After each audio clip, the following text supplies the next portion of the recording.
911.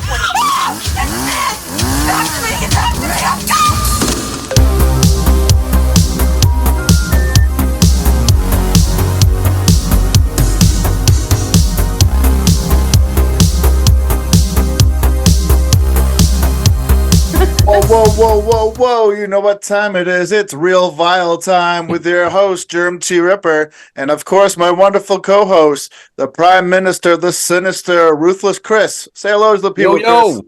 How's everyone doing this week? That's what I'm talking about. All right, and of course, we got the Tower of the Hour, Miss Killer Kelly Miller. Hey. Tell them what's up, Kelly. What's up? Hey.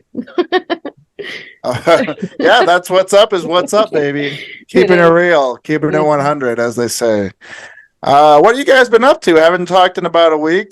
What's new and exciting in the Real Vile land? Well, Kelly and I, we got some free tickets to a WWE house show, so we went to that on Sunday. That was kind of fun. Then we went to a metal band right afterwards. Fucking Death by Dishonor at the OT. Yeah, we went and saw Death by Dishonor right down the road afterwards. So that was a fun night. If you guys hear anything in the background, there's literally life flight and fire trucks and cops everywhere. There's some sort of bad accident out there. So if there's any sort of background noise coming in, we're sorry about that. Also announced today, well, by the time you guys heard this, we announced it a week ago, but we are having our first inaugural deathmatch tournament, King of the Kill, coming August 12th, maybe Michigan. So tickets will be on sale for that today. So 3:00 today, head over to Eventbrite, get yourself some tickets. It's going to be today, the day this comes out. Yeah. Okay. The day this drops is when they'll be on sale, and there'll be a talent announcement along with that. So keep an eye out for that. Hell yeah. Cool. Yeah. No, I was just about to ask you that. So competitors that are in the tournament will be announced about the same time.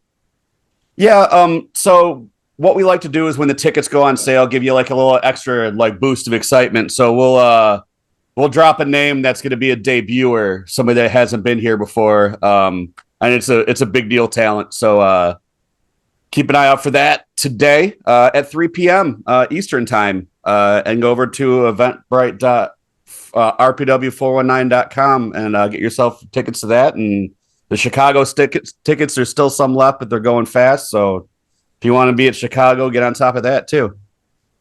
Hell yeah, we'll all be there, won't we? We'll all be in Chicago. That'll be the first time us three are together in person. Let's say hi.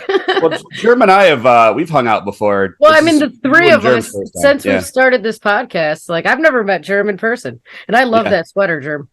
Oh, thank you. I had my eye on it for years, and Middle Beyond had like a after Christmas sale last year, and I think it was like 60% off or 70% off. It was, marked down from like $150 to $40. So I had to pull the trigger on that. Hell yeah, I get it. Cool. Yes, and I love your Suspiria dress. It's beautiful. Yeah, Killstar, you said. Yeah, that collection by Killstar is amazing. It is. I wanted so much more.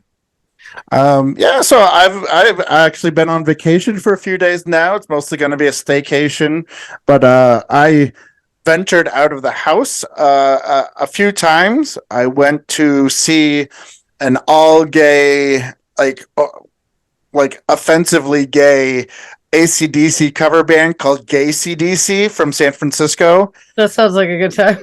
Yeah, I saw the pictures to that. That looked like a wild time. Yes, they were hilarious. They had props and they had costume changes. And, for instance, they would change the words to the songs, like from those about to rock to those about to suck cock. Very, very, very entertaining show. Lots of fun.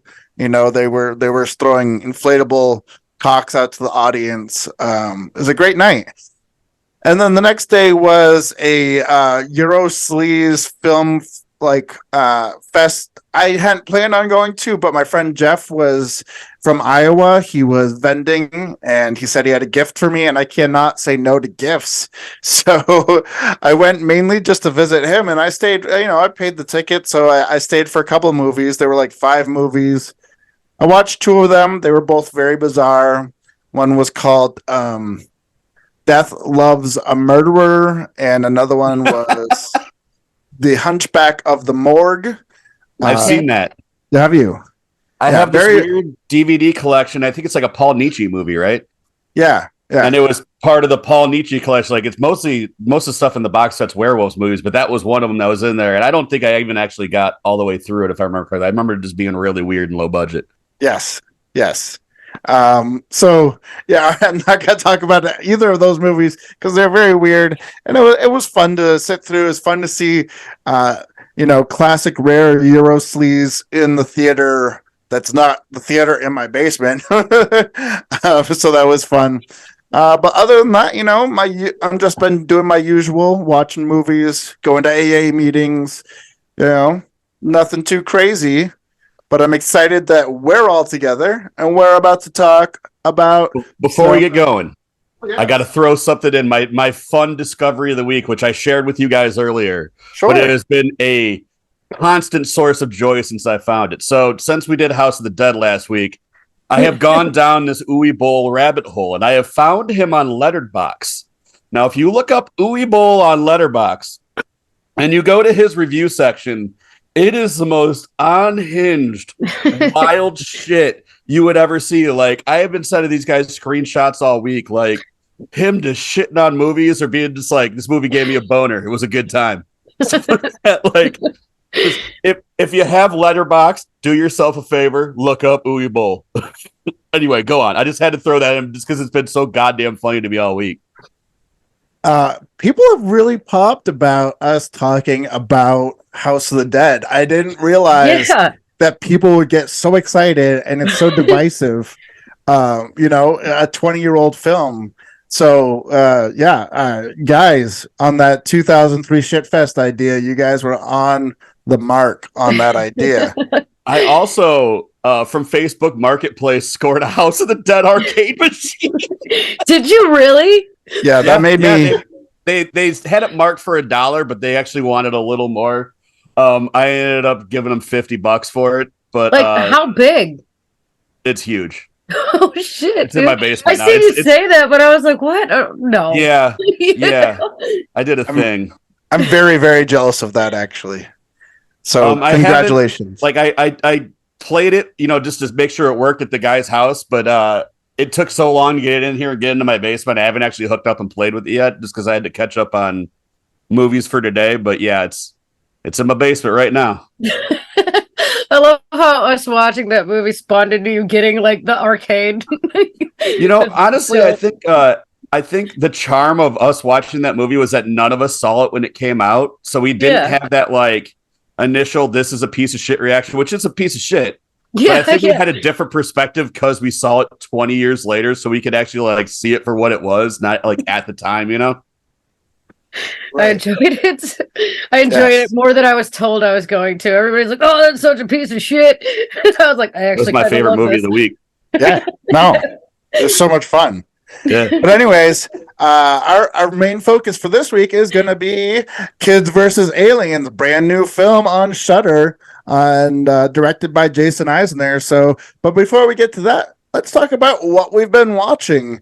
And to get this terror train on the tracks, why don't we start with you, Miss Killer Kelly Miller? Oh, the first movie I watched this week. This one was pretty good. I kind of took a chance and I rented it off of Prime just based on the trailer. I had never heard of it before. But this is a new movie called Blood. I believe it's 2022. Shut up, Chris. He came over. This is why he's laughing. He came over and I was like, "Oh, I'm about to watch this werewolf movie." And I showed him the trailer and he's like, "That's not a fucking werewolf movie." Well, no, I'm laughing because you tried to put on 3 separate times throughout the night, and like we just like got distracted and never fucking watched it. But we had a bet. Yeah, we just kept talking over it. She thought it was going to be a werewolf movie. I was like, "That's a fucking vampire movie." No, all right, was right. Turns out you were mostly right. They never say the word vampire, but I'll get into it. It's directed by Brad Anderson. He did that new series, Devil in Ohio, The Machinist. He directed The Wire, that series, Session 9. So I liked this one a lot. It stars Skeet Ulrich. He's not a main character. He's like the dad. It follows this mom. She's a nurse. She's got 2 kids. She's recently divorced from the dad, and she just got this new place out in the country. She takes the kids with her. The first day there, the kids go out back, go exploring. It's like out in the country, so there's a lot of land and shit. So the kids are checking shit out.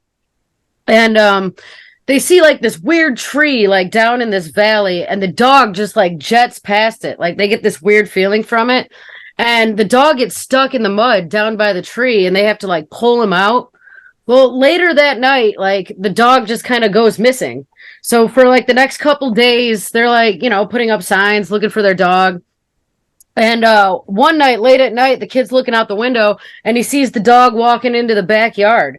And he's like, the dog, I forgot its name. But he runs out there, like, going to greet it and shit. And, the mom and the sister follow.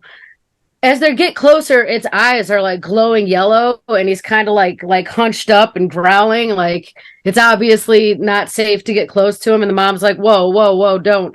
And the kid's like, no, it's my dog. It's my dog. And of course, the dog like fucking lunges at him, like bites him in the neck and almost kills the kid. Well, in the hospital, they don't know what's wrong with him. Like, he won't get better. Like, he's got like amnesia and shit. And his mom finds out. This is all early in the movie. I'm not ruining anything. But like, the mom finds out that, I don't know, somehow blood is what keeps him. Is what's making him keep going. So, of course, like, she gets him home and, it turns into a whole thing. She's got to keep getting him blood. And this was a great movie, man. I really enjoyed it. I gave it a 3.5. I don't want to say too much more because I said quite a bit, but but I didn't give anything away at all. I thoroughly enjoyed this movie. I thought it was great. It was worth a watch, and I didn't mind paying the $3.99 on Amazon Prime for it. I would do it again. But yeah, not werewolves, vampires. I think it was the dog in the preview where I'm like, yeah, werewolves, not. Very cool. Very cool. Yeah, no, the premise sounds kind of familiar. Yeah. I think I might have seen a trailer for it maybe at some point.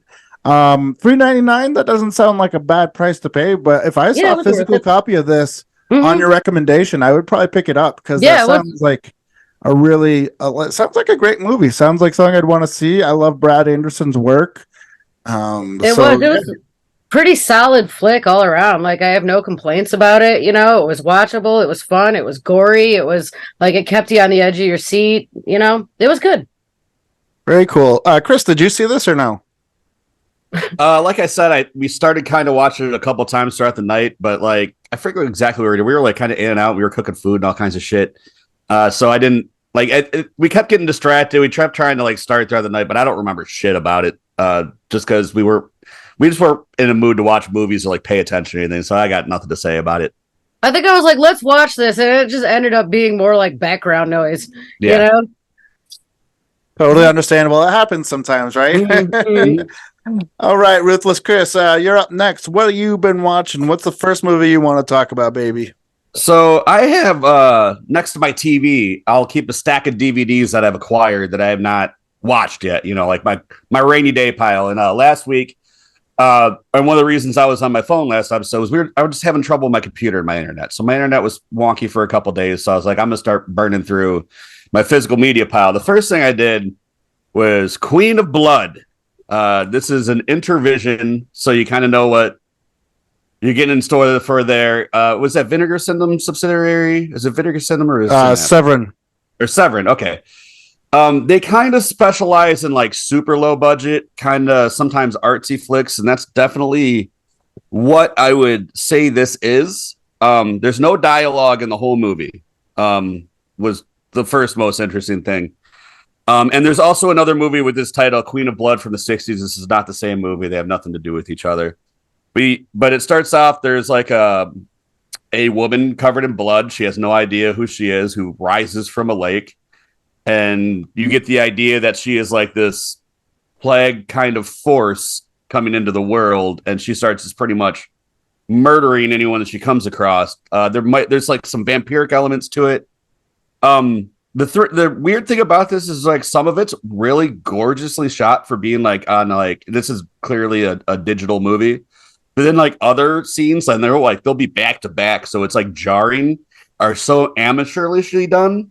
Like so like you'll go for something like very beautiful and like really like a complex shot that's been like very well thought out, and then it'll cut into like something where it's just like it looks like a kid holding a camcorder recorded it.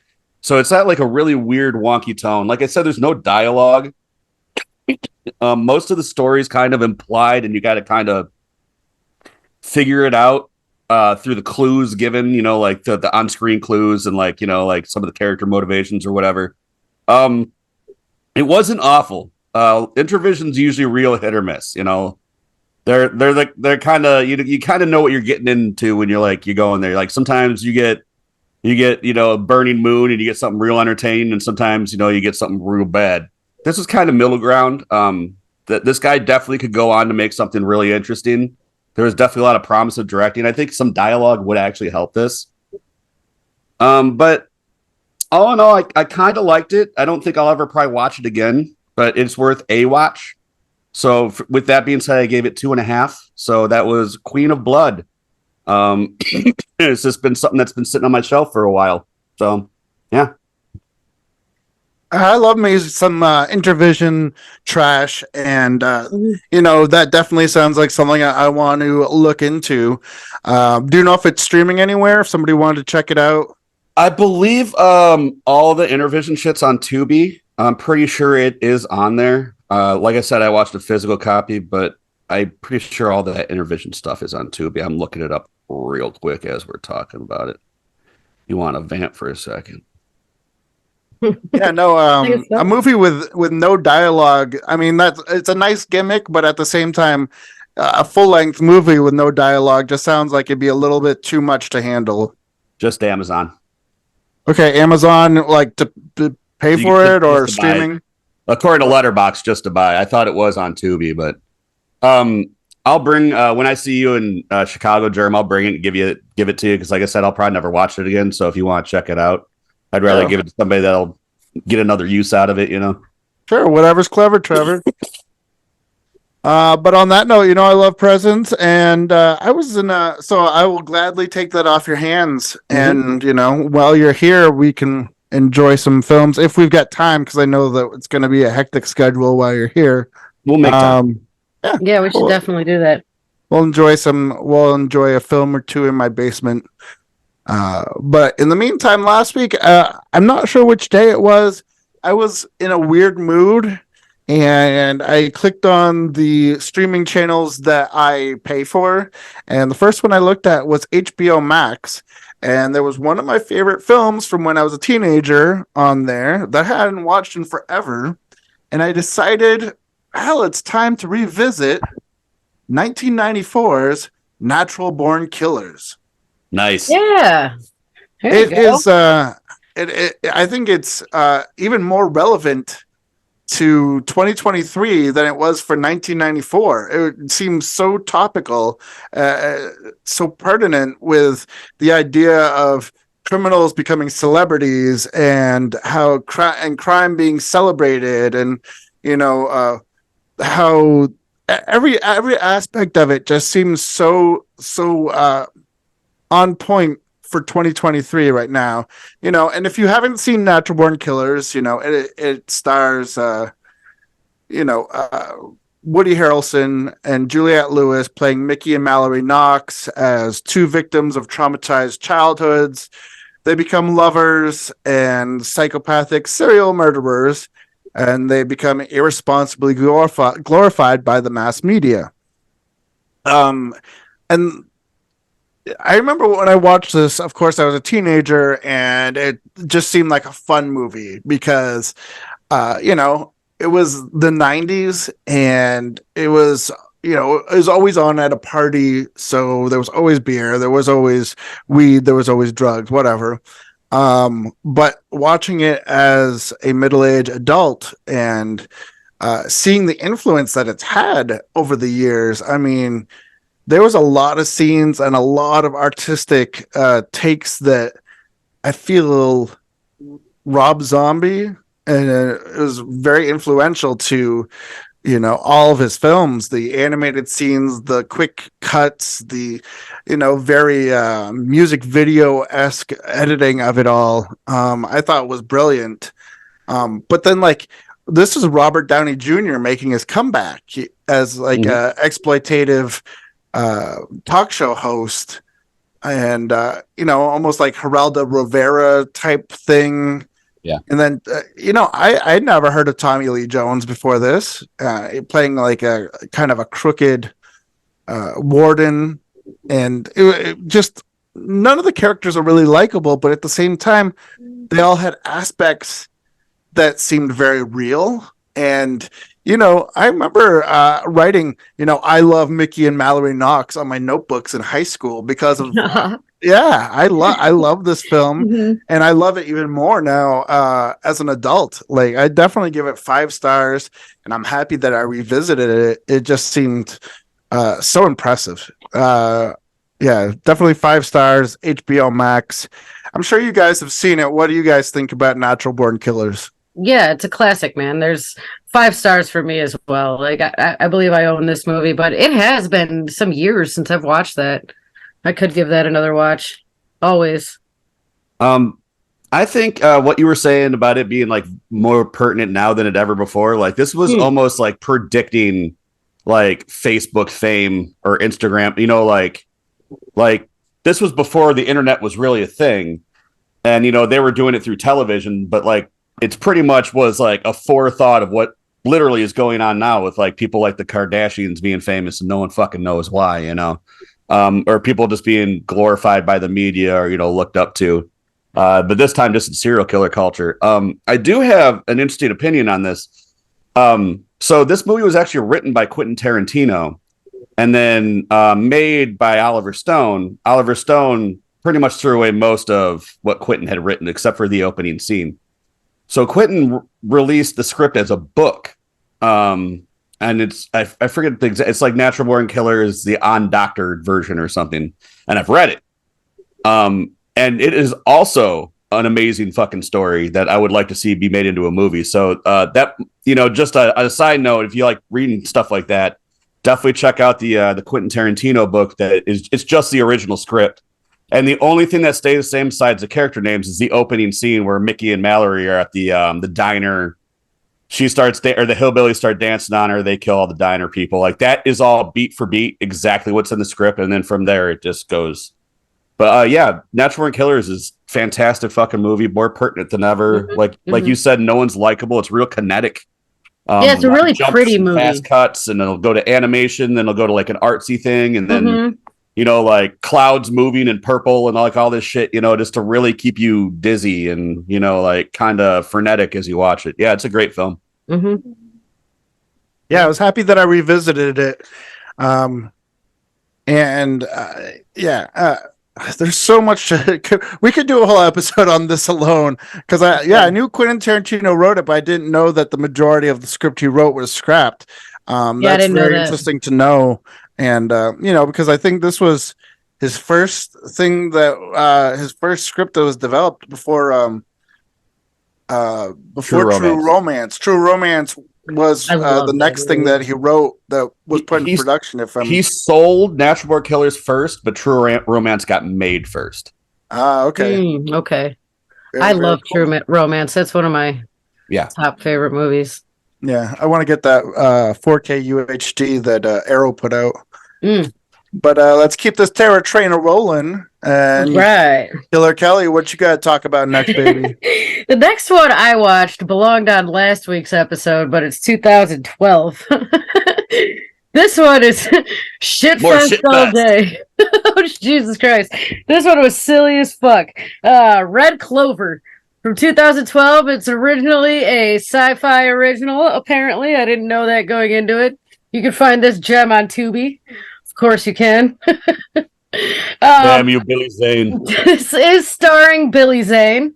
This is actually one of the more boring roles I've seen from him. Like, the movie itself is fucking ridiculous, but like Billy Zane wasn't as, awesome as he usually is. All right. Fuck, where do I start with this one? There's some weird lore in a town called Keening, Massachusetts that's predominantly Irish. According to the legend, that there's a bunch of leprechaun. There was a leprechaun taken from the old country, and he's buried there. What? Excuse me. Well, our main character, Karen O'Hara, she's out hunting or fucking doing something in the woods with her dad or something. She sees this red clover. She picks the red clover, and apparently that unleashes the leprechaun from his it unleashes the leprechaun from his slumber because he's buried out there in the woods. Well, the leprechaun comes back and he starts killing people to take all the gold out of their mouths and shit like that. Like, if they got gold teeth, the leprechaun's gonna kill you for it. Billy Zane is this Karen girl's dad in the movie, and yes, Billy Zane versus the leprechauns. The leprechauns look like something out of like Pumpkinhead or Pan's Labyrinth.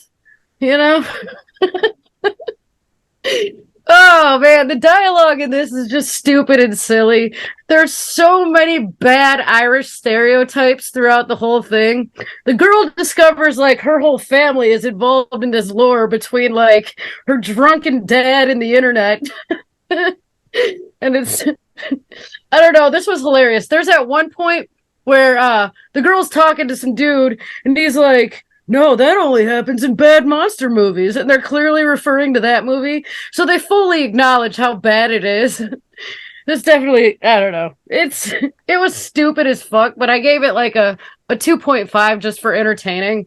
Like I said, it belongs at our shit fest for sure. I wish I would have found this sooner. But yeah, with the popularity of our Shitfest episode, I'm sure we will have more specifically Shitfest episodes. I feel like I saw a trailer for this just recently, and I can't remember if it was because did you post the trailer to this or no? I don't think so. Damn. It's so fucking stupid, dude. But it's so hilarious. It's so weird that like I swear I saw it. It was probably in the pile of the cursed movie box that my neighbors gave me. No, I know what it's from. So we all signed up for Movie Sphere to watch House of the Dead. One of the first suggestions you get on Movie Sphere when you got in there, and it's got an interesting cover. So I guarantee you, like me, you guys were going through like what else is on there and saw it, because that's how I saw it. I ended up watching it too. But I knew she had watched it, so I was like, I'll let her talk about it. That is crazy that we all three see, because I was like, oh, dude, this fucking shit movie that I'm about to watch. And Chris is like, God damn it, I was about to watch that. No, I had already watched it at that point. It's real bad. But it's entertaining. It's entertaining, and it's worth a watch. If you like the shit that we were talking about on Shitfest, watch this. If you hate movies like that, fucking skip it, But it's enjoyable.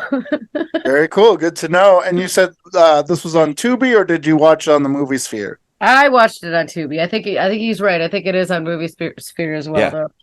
Okay. Yeah, because I didn't know it was on Tubi, and I knew that. So I was using the one that she signed up for because we were just using the free week to watch House of the Dead. But like when searching for House of the Dead, I saw that I was like, I have to watch that before she cancels Movie Sphere, because I have to see Billy Zane versus some leprechauns, and boy, did it not disappoint. But yeah, it's a sci-fi original, and that's what you get out of it. But it is Billy Zane. Fucking really bad, like sci-fi graphics. It's the leprechauns. She said like Pan's Labyrinth or Pumpkinhead, but if anyone's seen The Hollowed, it reminded me that folk horror with the monsters coming out of the forest. It kind of reminded me of them. I mean, from the way you describe it, it sounds like at least like the special effects of the monsters sound interesting. Yeah, I might give it a whirl. 2.5, 3 star, 2.5 from you, Kelly, 3 stars from you, Chris. Yep. Tubi, Movie Sphere, check it out if this sounds like it might be up your alley. If you like shitty movies that are entertaining, there it is. Cool. Let's keep this train rolling though. And Ruthless Chris, what have you got next for us? So I got another one that has been sitting on my to watch pile for like literally like 8 years. I don't know how I haven't gotten around to this because it ended up being a fantastic film. This was, if it was directed a little better, you could fit it right in with the A24 canon. Like it's very much a very heady kind of horror movie, and it's in the Blood, starring Lance Henriksen. And this is written and directed by Scooter Downey. Great name. Um, this is kind of one of those head fuck movies where you don't know if what's going on is in the characters' heads or not. What you have is a sheriff played by Lance Henriksen. He is going to go camping with his estranged son. Him and his son have become estranged because many years prior, Lance Henriksen's deputy took them all hostage and raped and murdered his daughter in front of them. And then they were both injured, but somehow got away. And they, because of this collective trauma, collapsed the family. They're no longer mentally well, but they're trying to reconnect and go on this like camping hunting trip, you know, father son kind of deal to like reconnect.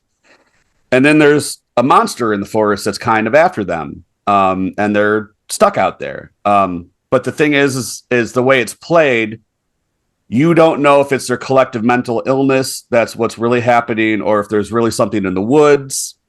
It's told very artfully. The directing is phenomenal, but it's just maybe if they had just a little more money or just a little more experience, like it would be up in that A24 sphere. But those are the kind of movies you like you know, your Hereditaries or your Midsommars or anything like that. This kind of fits in with that. It's much more of a smarter movie. Lance Henriksen's great in it. It's you know, I've always liked Lance Henriksen, but his acting's, you know, he's really great Near Dark, but then you go and watch Man's Best Friend, you're like, oof, you know, like he's very hit or miss with his acting. This one, he's on fire in this thing. And it's because it's a small cast. I mean, it's two gentlemen in the woods for most of it. And then there's flashbacks of what happened with the sister and the deputy and all that. And all that stuff's very horrific. There are some trigger warnings in there. It does go into rape and sexual violence and stuff like that. So if that's something that doesn't sit well with you, I would fucking skip this one altogether. But the creature looks cool in it too. There's some good practical effects. There's a lot of gore. This one, you know, it really kept me guessing until the end. And I really, you know, I was really on board with this one. I had a lot of fun with it. I'm happy I finally got around to watching it. So I would highly recommend it. I gave it 3.5. Like I said, if it just had maybe a little more of an experienced director or just maybe a little more money, I could see this being like a lot larger film. I'm surprised it's not spoken about more because I never heard about it until I found a copy of it just laying around in whatever video store I bought. And you can watch it. Apparently you can only buy it on Amazon. So what did you say it was called? It's in the Blood. Ah, okay. Yeah, it sounds fairly familiar. The title, at least, and that is everything you said sounds amazing. So I'll definitely keep an eye out for that. You know, maybe I'll pick up a physical copy if I come across it. But yeah, it sounds like it's worth checking out. It's worth tracking down if you sound interested in it. You know. All right, yeah, because you know I like that smart stuff. I like some, you know, every once in a while we need a cheeseburger, but every once in a while you need something to think about too. Yeah. This is prime rib, but it's like prime rib at Texas Roadhouse. You know what I'm saying? Right.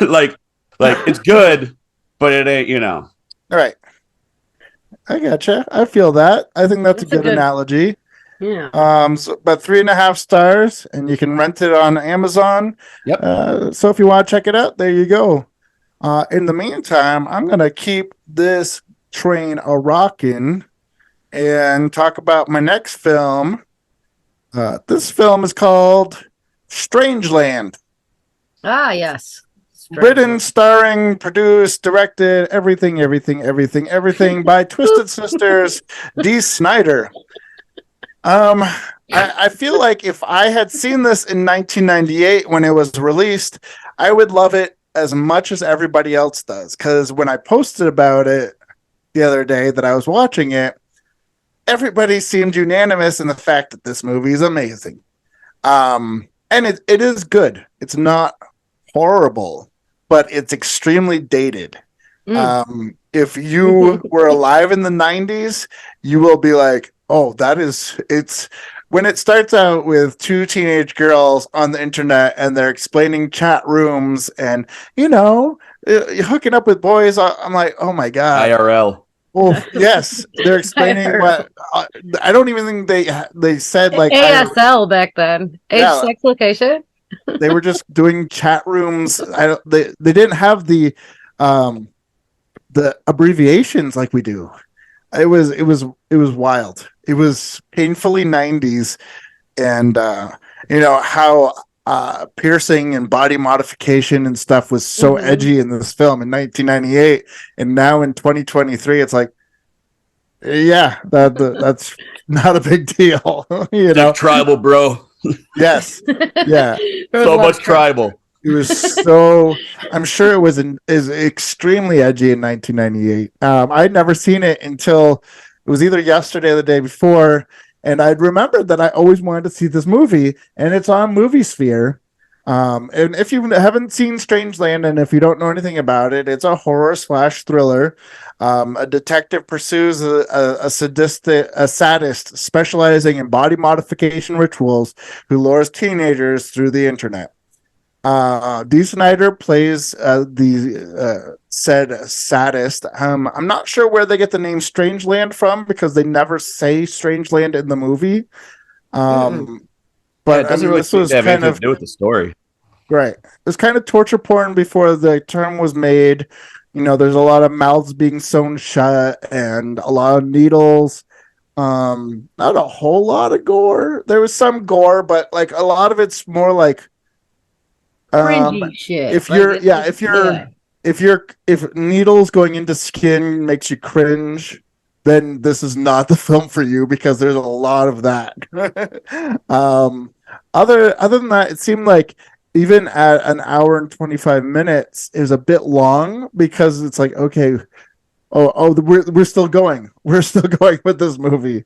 I also feel like if maybe somebody stepped in and helped Dee Snider with this, maybe with the editing or one of the other aspects besides, taking whenever somebody debuts with a film and they do everything for themselves, it usually doesn't come out to be the best film in the world. But with that being said, it's not horrible.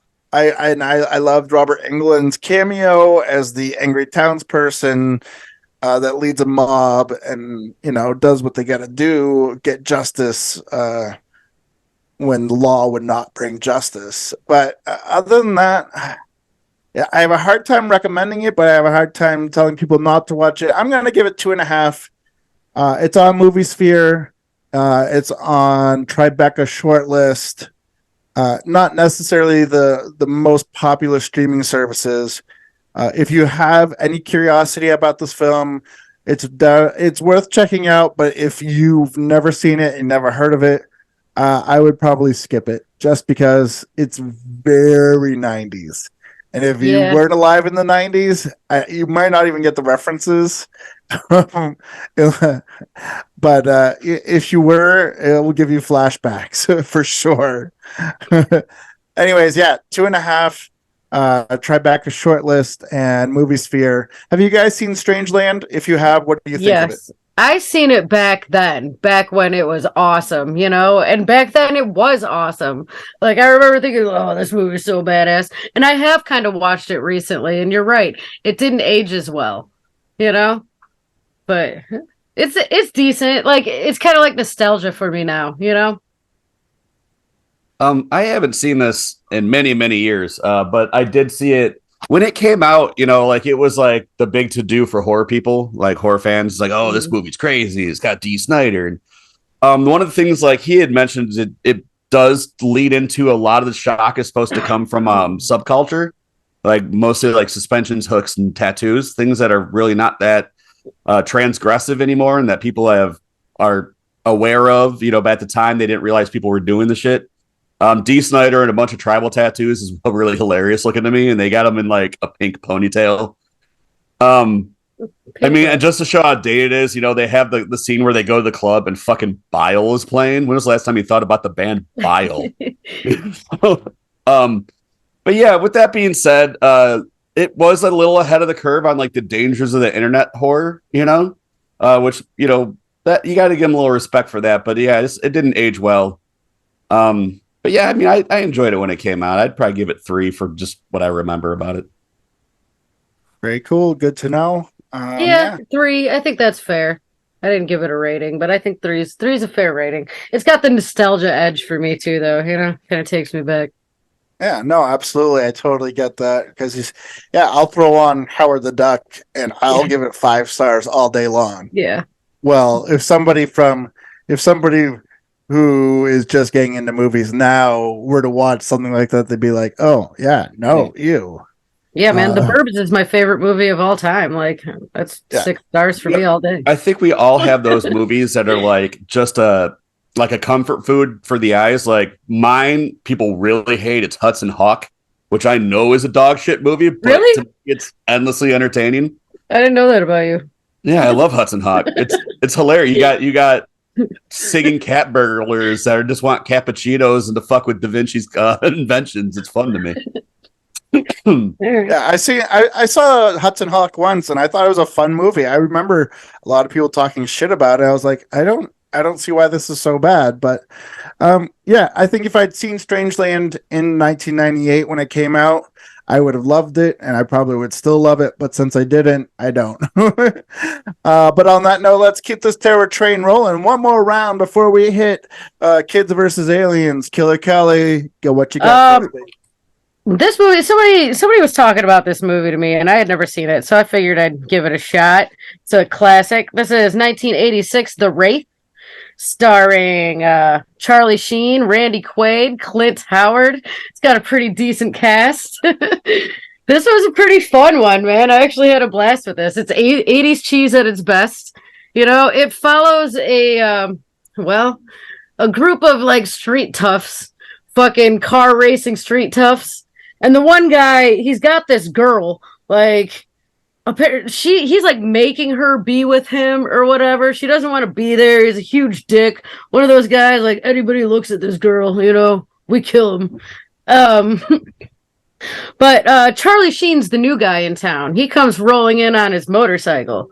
And he starts getting too close to the girl. So you got that side story going on. But at the same time, like the street toughs, they do this thing where they'll challenge anybody that has a nice car to a race for their car title, So this one random, like, badass kind of spacey looking car keeps showing up and it's like starting to kill their guys. Like, this is full of fucking high speed chases. It's got a little supernatural edge to it. High speed chases, and this like supernatural car or whatever the fuck it is like running their guys off the road, explosions, killing people, and like the car starts just disappearing and shit. I don't want to get too far into the story. This movie was great. Randy Quaid's the cop. Clint Howard's like one of the goons. Like that toughs. Does the street toughs. Yeah, I really liked this. I'd give it a 4. I'd fucking watch it again. It was good all the way through. Like I said, 80s cheese at its best. Lots of car crashes. It's got a supernatural angle. It's like horror action. There's that romance edge. There is a twist at the end, which I seen coming. Like, I knew what it was. Like, who is this? The Wraith, obviously. The guy in the fancy ass car that's running all the street toughs off the road. He's there for a reason. I don't know. I liked it. I gave it a 4. Very cool. Where's it streaming if anybody wants to see it? Tubi. Mm-hmm. Chris, have you seen The Wraith? Yes, I have. It's been a little while. Yeah, it's definitely car culture horror. A lot of street races, stuff like that. Racing for pink slips, that kind of thing. This is before Charlie Sheen was really famous, so he was just the generic pretty boy. Clint Howard's great at all the street toughs. One of my favorite things in movies is 80s street toughs. Especially punk stereotypes. Like, what was it, Death Wish 4, where it's just like him versus the street punks. And they all wear like double mohawks and makeup and shit. Like I live for that shit. Yeah, man, these guys had the mohawks. The one guy had like this can of shit, with like the oil cans with the little plastic straw in it. He kept like huffing out of the straw, like I don't know what it was, but there's hilarious dialogue. It's 80s cheese at its best. Like I enjoyed this for sure. Yeah, so if you were going to give this a rating, Chris, what would you give it? I'd give it 3.5. I'd recommend it as well. Yeah, absolutely. I had never watched this until Vestron Collection came out with the collector's edition Blu-ray, and I bought it immediately just because of that reason, because it's one of the Vestron Collection Blu-rays, and I love the Wraith. It's silly, it's goofy, it's cheesy, it's action-packed. It's a great genre film because it combines comedy, drama, action, supernatural, aliens, like everything. And when you can combine all of those aspects of different genres into one film, it makes for a fun ride. And The Wraith is definitely a fun ride. So Chris says 3.5. Kelly says 4. I'm gonna go along with that and say 3.5. Check it out on Tubi for free. Yeah. If you want the extras, go and buy the Blu-ray. It's definitely worth both of the, for free. Tubi, do it. ASAP. The Wraith. I'm not gonna go on about it anymore, but it's cheese at its finest. Fun fact: the guy that played the main street tough, what was his name? Packard Wallace. He was the director of The Notebook. That is wild. Life is wild. That is a Packard wild. Wallace is his character name. I don't know his real name, but we got a romantic comedy we need made. Get it me the bully from The Wraith. I love that. I love that. Ruthless Chris, what you got for us, baby? So the last one, I literally just rolled credits on this right before I got on. I had never seen it. I went in blind. I would describe this as a tale of two halves. This is Pledge Night. I believe it's 86, even though Letterboxd is 1990. IMDb also says 86. This is Paul Ziller, is the writer-director who makes a lot of crap. And when he's not making crap, he makes Christmas movies to pay for his other crap. So if you go to his IMDb or his Letterboxd, it's like Night of the Yeti, Christmas in Love, like Swarmed, Holiday in Vancouver, So he's one of those guys. The first half of this was boring as shit. One of the most interesting things, so I started this off and it was like music by Anthrax, and I'm like, what? So Anthrax does the whole soundtrack to this thing. It's a movie about fraternity pledges, so it's nothing but like really clean cut like jockey types, and then there's like thrash metal playing the entire time, just shredding the entire, and they're like Gamma, Kappa, Beta, whatever the fuck sweaters, and they're paddling each other's asses and doing all kinds of the weird fraternity shit. The first half of this is literally just nothing but like pledges being hazed. Like they're going into Hell Week to become part of this fraternity, and then once they get through the fucking week, they're going to be brothers, right? So they're doing real dumb, strange shit. Like they had them putting cherries on ice blocks, and they were picking them up with their butt cheeks and having to drop them in buckets, and whoever like got the most ass cherries, the other team had to eat the ass cherries. It was just a weird fucking first half. Like it was just weird scene after weird scene after fucking weird scene. And they set it up as like there's going to be this one frat brother who's pretending to be crazy the entire time to flip these kids out and see if they're going to turn on their brothers, right? Then we get to the second half. Now, the first half has no horror. It has like even the cold opening has no horror set up, doesn't hint at horror. It's just really just dudes doing really weird shit with other dudes. Then they introduced this character named Acid Sid, who is a pledge that died in a vat of acid back in the day, and he has possessed the one brother that's supposed to be acting crazy, so everyone thinks that like this is normal, but he's actually possessed by this guy. This movie gets real fucking weird after that in the best possible way. There's toilet kills. He has a giant Acid Sid has a giant acid vagina in his stomach because at one point he sticks his arm into his stomach and rips his own spinal cord out and then chokes somebody to death with it. And then the rest of the movie he's just jamming people's heads into his acid vagina and it melts their heads.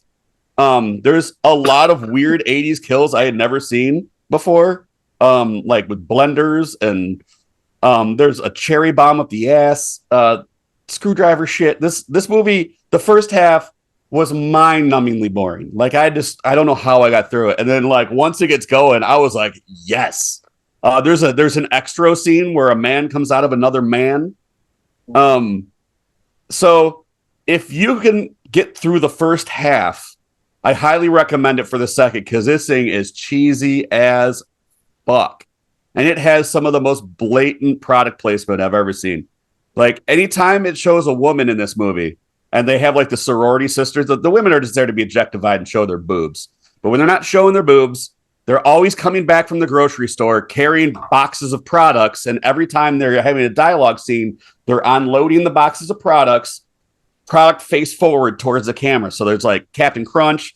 There's a lot of stovetop stuffing plugging. Like these kids are going through boxes of stuffing like it contained the fucking antidote. Like that's how they get drunk, is they just get wild on stuffing packets. I don't know. So the product placement's pretty hilarious. Some of the background acting was some of the most hilarious shit I've ever seen. There's a pledge, and he's supposed to be eating in the background, and he is just robotically lifting his fork, and there's nothing on it, and jam it into his mouth, and then robotically put it down and back down to the plate, and just doing this. And you could tell he was just like, I wonder if I can get away with this. So if you can get through the first half, the second half is jaw-droppingly bizarre, strange, goopy, and bloody. Halfway through this movie, I would have gave it a half star. After I finished, I gave it 3.5. I loved it. So Pledge Night, and it's only by the time the credits roll, it's at 107 minutes. So it's fucking short. So I watched it on Tubi, Pledge Night. Yeah, it's also on Shudder. Would recommend. Kelly, have you seen Pledge Night? No, I have not. It sounds like a hoot though. Like it is a wacky film, indeed. I bought it during one of Vinegar Syndrome's many sales, probably their Black Friday sale or halfway to Black Friday sale, because I am notorious for buying all kinds of crap when they have a 50% off sale. And I will buy anything that looks remotely like a video cassette cover that I saw when I was a kid but never watched. And this was one of them. And yeah, like you said, it's hard to get through the first half because it's just a wacky sex comedy.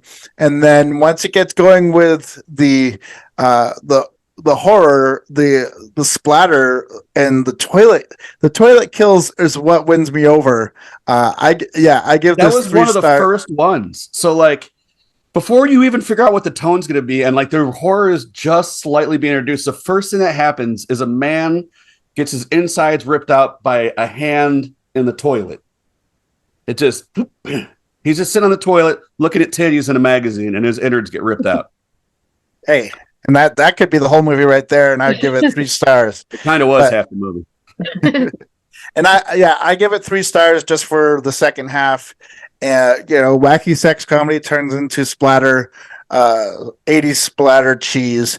It's a fun time, so check it out on Tubi, or if you are like me and will buy anything from Vinegar Syndrome, I suggest buying it too, because extras and slipcovers and blah, blah, blah, collect physical media, or it will not be around very much longer. Yeah, the reason but on that note, I was having trouble deciding the last film I was going to talk about before our main film. I'm going to still talk about the one that I decided on going with, but I'm just going to say, have you guys, before I go into that, just really quickly, have you guys seen Renfield yet? No. I've heard it's great. It's fucking amazing. We should. Yeah. So I'm not going to say too much more about it, but I just got back from watching it with my husband, and it is amazing. It is 5 stars. Okay. Yeah. I'm not going to talk too much about it, just in case we want to talk about it more later, once you guys see it. We might. I want you guys to see it first, then we'll come back to it. But the movie I'm going to talk about is yet another 5-star movie that I always thought I'd watched. So I'd never actually watched it. And that is the 2016 masterpiece, The Autopsy of Jane Doe.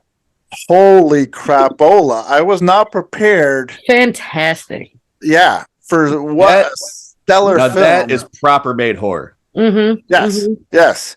From the beginning to the end, it held my attention, which nowadays is hard to do, but it's so smart and so well done and so clever and so many twists and turns throughout the film Mm-hmm.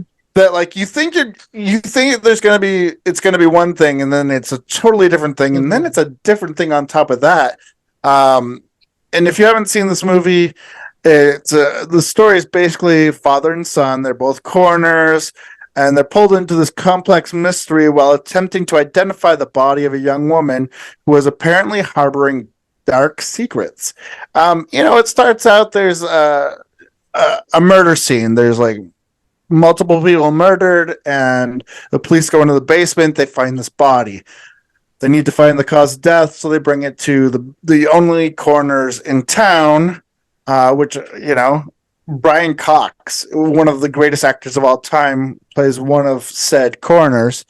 And just as they're going along trying to do this autopsy, which if you've never seen an actual autopsy, the way they do them in this film is strikingly realistic. Gave me a little bit of PTSD, but I couldn't turn away because it's such a phenomenal film. And but each piece that they come across in this puzzle inside of this body just leads to supernatural unfoldings inside the morgue, and it's mind-bending. You're trying to figure out, or at least I was trying to figure out, okay, where's this going to lead? What's going on next? Who's this? What? Holy shit. It's such a smart and well-made film. I actually found it scary. I've been watching horror movies since I was like 8 years old, 7 years old. I'm going to be 45 in June, and this movie was legitimately scary. And it's smart. And like I said, the autopsy scenes are strikingly realistic. And I can't recommend this film enough. I saw it on Tubi, but I think it's streaming on like everything. AMC Plus. I'm pretty sure it's on Shudder, Roku, blah blah. It's pretty much on everything, and so you have no excuse not to watch it. It's a relatively short film, hour and 26 minutes, and it's it flies by. Unlike some movies that are the same length or shorter, and it's hard to get through. This film flew by because it's so smart and well done. But yeah, 5 stars all day. 5 stars, hard 5 stars. Yeah. And it's streaming on almost every platform. No excuse not to see it. If you think you've watched it like I did, which I might have when I was drunk and don't remember it, watch it again. Make sure you watched it, because this is worth watching. This is worth owning. It's so smart and well done. And it's by I just realized this, Andre Overdahl, he's a Norwegian director who did Troll Hunter, and he did Scary Stories to Tell in the Dark, which, that was another film that I was like, oh, this is going to be horrible. And then I watched it, and it was really good. He's such a great director. Such a great director. Everything he puts his finger on, everything that he puts his touch on is fantastical and has elements that you don't see coming. Big fan of his. I can see by your expressions that both of you have seen this. How many stars, and what do you think of it, guys? I give it 5 stars as well. When I first seen this, I went into it completely blind. I had no idea what to expect, and I was living alone at that time too, and it was all dark. Dude, this movie also scared the shit out of me, and I don't get scared very easily, like with horror movies anymore. It takes a lot. Everything you said is on point. Like, I give this one 5 stars for sure. Like, the twists and turns, you think you know where it's going, you don't if you go into it blind. It's legit creepy, like it gives you a real creepy feeling. Like, I actually kind of got like I'm gonna shut my bedroom door, like, I don't want to look out there. Like, it's fucking good. 5 stars all day. Yeah, I saw this under the perfect circumstances. I watched it Mhm. alone as well, but I watched it on a dark and stormy night. Mhm, And I went into it blind as well. The great thing about this film is like its atmosphere. Like, mhm. not only are the performances realistic to where it draws you in, there's not a lick of cheese to this thing. Everything they go for really truly works, and it is a very smart film. Like especially the way that the story unfolds, the mystery itself, and like where it goes to, you're not going to see where it goes to coming. It's really smart how they did that. But then there's like little things they do to build the tension that legit did scare the shit out of me. Like it takes like I can name on one hand modern horror movies that freak me out, and that's one of them. Like I think this is a modern horror masterpiece, so I give it 5 as well. There's no excuse not to see this thing. If you like horror, you should have seen this already. Yeah, definitely masterpiece. Absolutely. So we all agree 5 stars Mhm. can't be missed. And if you have missed it by chance, go back and watch it. No excuses. And on that note, though, we're rolling into spoiler town. Choo choo. So if you haven't seen our feature film for this week, Kids versus Aliens, you might want to click pause on this episode and come back to it. But if you have, or if you just want to hear our thoughts on the film, definitely stay tuned because here we go. Boop, boop, boop, ba-doop, ba-doop. We're rolling into spoiler town with Kids versus Aliens 2023. And now for our feature presentation. Directed by Jason Eisner. Holy crapola. I don't want to I don't want to say too many bad things about this film because I was so excited for it. I had such high hopes for it. But if you don't know what it's about, it's a all-time rager of a teen house party turns into a terror when aliens attack it, forcing two warring siblings to band together and survive the night. It sounds like a perfect setup for like an 80s homage, and like it has all the elements that should work, but it doesn't. Yeah, it kind of missed the mark for me a little bit. I'm gonna let you guys talk about it first. Let you guys talk about it, and I'll come back around. But Yeah, I have a lot what do you to say guys about think it. about Kids versus Aliens? It was just released this year. Just hit Shudder, AMC Plus. Let's hear your thoughts on this film.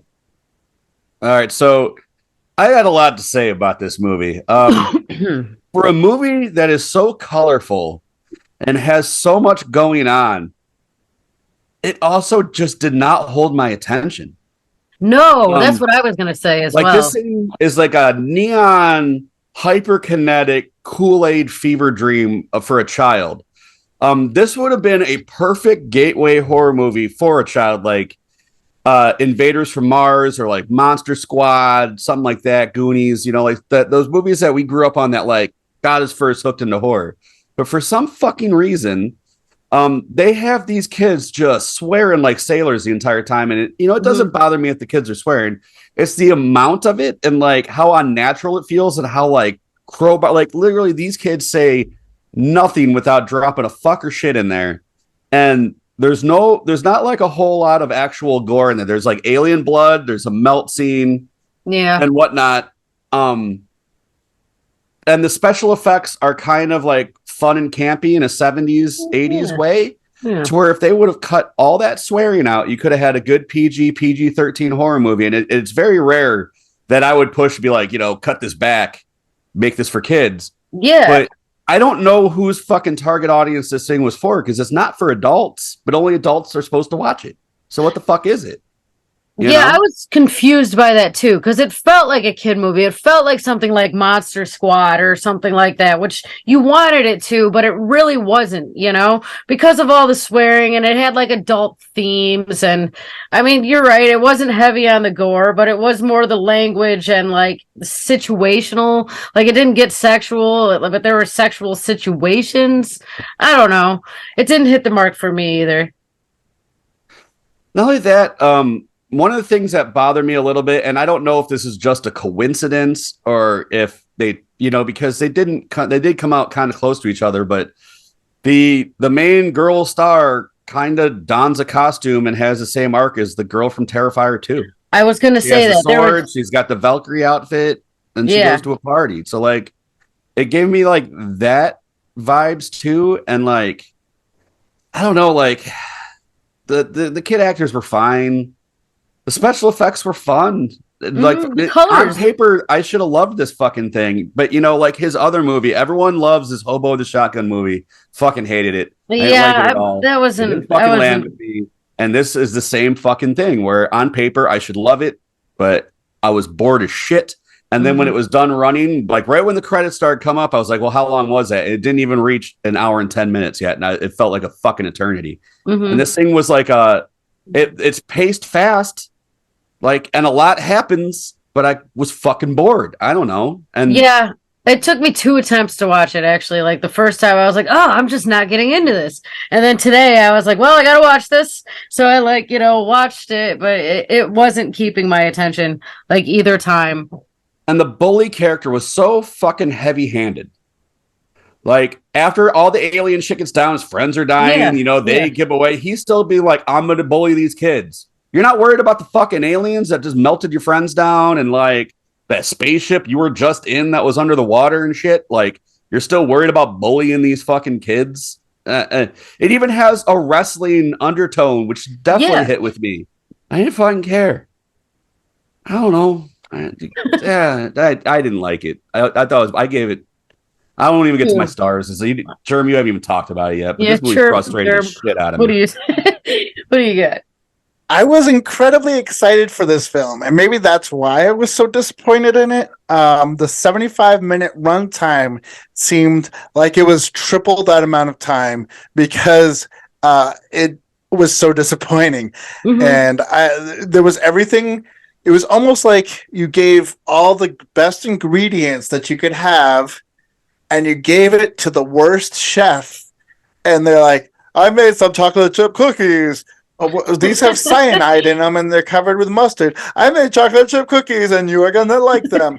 But I don't like these chocolate chip cookies. They got mustard on them and it's way too much mustard. Like, if you had a little mustard on I like mustard, but no, not on these fucking chocolate chip cookies. That's stupid. Exactly. Yeah, that's what I'm saying. It's just like, and I'm seeing that the slogan or the movie slogan is fuck space. It's like, I noticed that too. I was like, what the fuck does that have to do with anything? Yeah, over the lines the kids say at the end before they send the lawnmower into they fuck space because they have to say fuck everything. Fuck. So that's the best tagline. All right. I want to find like a count of how many times these kids drop a fucking F-bomb in this movie. And I know I'm saying a lot of shit. This is how normal people cuss. They don't fucking say fucking this and oh my fucking god, my fuck, oh my fuck, oh my what the fuck, we fucking fuck. Like, no one talks like that. Yeah, especially children. Like, these aren't teenagers. These are young children. They're like 12. If they dropped and film, the tone of it and the way it's shot in film would only land with children, and they made it so children couldn't watch it. So who is this for? Yeah, I 100% agree. My biggest problem with the film is the dialogue. And, you know, I had the same issue with Christmas, Bloody Christmas, but that was supposed to be teenagers and young adults, and that's more understandable. These are young kids. And if they used like one F-bomb in the entire movie to punctuate it, or if they said bitch like once to punctuate it, sort of like in Monster Squad. Cocaine Bear, they did it all right. That kid, you know, like it wasn't overboard, but it was tasteful for Cocaine Bear. But you know, they did it properly there, though, where it wasn't overly extreme. It was kind of funny. Yeah, no, that's what I mean. Like, if you have children swearing, you can't have children swearing over and over and over. It just is unrealistic. One, and not that Kids versus Aliens has to be a realistic film, but at the same time, the dialogue is just so off-putting. It's hard to watch. And this, it comes from a director who, unlike you, I love Hobo with a Shotgun. I thought it was silly. I thought it was gory. I thought it was great. And I love the way it was cut. I love the way it's edited. I love Hobo with a Shotgun. And I think it's one of his first shorts, Tree Venge, is like a Christmas film about Christmas trees taking revenge against humans, and it's probably one of my favorite short films of all time. That sounds good, actually. Yeah, it's wacky, and the fact that he is an executive producer on Turbo Kid, which hits the spot. Turbo Kid is such a spot on version of this like gateway sort of retro vintage throwback. It's like, okay, you're an executive producer on a film that does this well. You directed Hobo with a Shotgun that encompass, like, if you would have pushed the gore and the violence over the top and you didn't make the characters so one-dimensional and you took away some of the profanity, it would have been such a much more fun film, but it wasn't. And I like you said, it had that wrestling angle that I thought was really cool. Mm-hmm. And another interesting fact is that this is the Jason Eisner that directed Dark Side of the Ring and Tales from the Territories, the two best documentary series about wrestling. What single-handedly got me back into wrestling was the Dark Side of the Ring series. So, I mean, this guy has talent, but he didn't apply that talent to this film. And I feel bad saying that because I really wanted to like it, but I just couldn't. Yeah, man. I gotta give it a 2. 2.5 being generous, but now see, Turbo Kid should have been the tone they were going for on this thing, because that was a throwback movie that adults could like too. That knew what it was and did it well. This didn't. I'm just puzzled by it. I'm puzzled, so I give it 2 as well. I'll never watch it again. I didn't like it at all. And it had cool special effects. Mm-hmm. Some cool shit happened. Cool colors, like the visuals were great. Like the girl's cool face melting from the alien, that was kind of cool. But it was just what. But you're right about the girl running around with the sword. Very, very similar to Terrifier 2. Yeah. Mm-hmm. Yeah. And I wasn't a big fan of Terrifier 2 only because it's so long. But this is half the length. This is half the length of Terrifier 2, and I can't get behind it. It barely hits an hour. Yeah, it's it was barely like over an hour. I think. Yeah. And it's hard to get through. But if you have any interest in seeing this, even after hearing us talk shit about it, it is streaming on Shudder. It is streaming on AMC Plus, and I'm sure you can buy a physical copy if you really want to torture yourself. But it's called Kids versus Aliens. I'm going to give it 2.5 stars just because I'm generous, and there were aspects of it that I liked. Just the dialogue killed it, and the one-dimensional characters destroyed the film. Mm-hmm. It should have been great, but it wasn't. But on that note, I'm looking forward to next week's episode. How about you guys? Absolutely. Yes. Do we drop what we're doing? Oh, we're gonna let these kids know. We're gonna let the babies know. So next week we're going to have a guest on that I think we're all very excited about. Mr. Fred Vogel. He's mostly known for his August Underground series, Red Sun Tower, a lot of no budget, low budget indie horror films, and we will be talking about his newest film, The Last Interview. I'm very excited to have this guest on. He's a great guy. I've met him several times, and I'm glad he agreed to do our podcast. So looking forward to having him on as a guest next week. How about you guys? What do you guys think about Fred Vogel? Yeah, I'm excited for it. So I've been supporting Toe Tag since the VHS days. I had the original August Underground VHS that came with the bloody toe tag that he made himself and signed himself with the Xerox cover. Unfortunately, I don't have it anymore. Like, it got lost during a move. I bet you it's worth a shit ton of money, but I'm also a big fan of his movie, The Red Sun Tower, which I'm hoping he'll want to talk a little bit with me about. But I hope all you guys go and check out Red Sun Tower, because it's definitely. People think that he only does like the splatter shock, and there is that in the Red Sun Tower, but it is a great horror movie. So yeah, we're going to be talking everything toe tag and all that with Fred Vogel. We'll be talking about The Final Interview, and it'll be a great time. Very cool. Well, on that note, you guys got any final words for the folks out there in Real Vile Land? Yes. Go get your tickets at 3:00 today if you want front rows to the King of the Kill, because the front rows will sell out if it's anything like Chicago in a matter of less than an hour. So if you want those front row tickets at 3 p.m. Eastern time, get on Eventbrite and buy a ticket. Yeah, I love. This will be a whole weekend show, won't it? Are we? Yeah. By the time this comes out, the other promotions should have announced they're going to be there, but it will be a 2-day show with camping, barbecuing, all sorts of shenanigans. It'll be a fun old time. The promotion we're running with, I'm not going to say it just yet, just in case they haven't dropped their info yet, but it's someone we haven't run with before, but it's somebody that Kelly and I have personally known since before I was even involved in wrestling. It's a good friend of mine, so I'm very excited to finally be doing a show with him, and he puts on a phenomenal product. Mm-hmm. Yeah, I'm excited for this. Cool. Camping weekends are always a hoot. Good time. Okay, well, who knows? Maybe this time I'll make the trek down there. We'll see. It sounds like a very exciting time. But yeah, if you are a fan of deathmatch wrestling, if you're a fan of wrestling, make sure you get those tickets ASAP. And on that, but I will be signing off for us and saying, keep it spooky, keep it creepy, and keep it real vile forever. God bless America, and send nudes. Ow! Hey, all you cats and kittens, all you ladies and lady killers out there in Real Vile Land. This is your old pal, Mr. Germ T. Ripper, saying, keep it spooky, keep it creepy, keep it real vile forever. And don't forget, like, subscribe, and share all our content. Ow!